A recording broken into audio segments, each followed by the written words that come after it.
అర్థమైందా?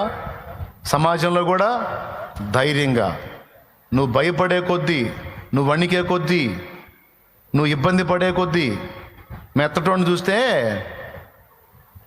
అన్నట్టు సమాజం అట్ట తయారైంది. సమాజం ఎదుట ధీటుగానే ఉండాలి, సంతోషంగానే ఉండాలి. దేవునికి స్తోత్రం కలుగును గాక.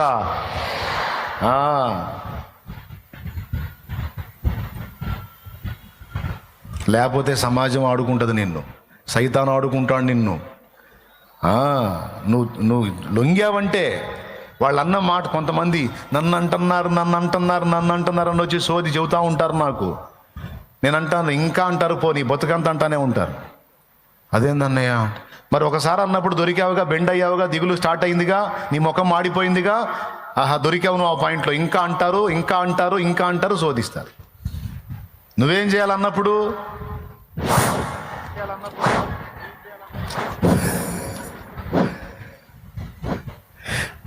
అది పలుగాకి లోకం, కాకి లాంటి లోకం ఎప్పుడు వాగుతానే ఉంటుంది.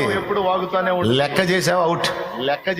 పలుగాకి లోకం నిందించిన ఏకాకి వై నీవు రోదించిన అవమాన పర్వాలు ముగిసేనులే, ఆనంద గీతాలు పాడేవులే.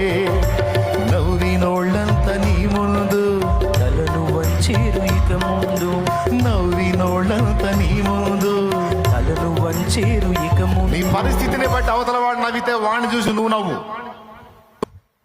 నేనేం చెప్పాను ఇప్పుడు? నాకు చెప్పు.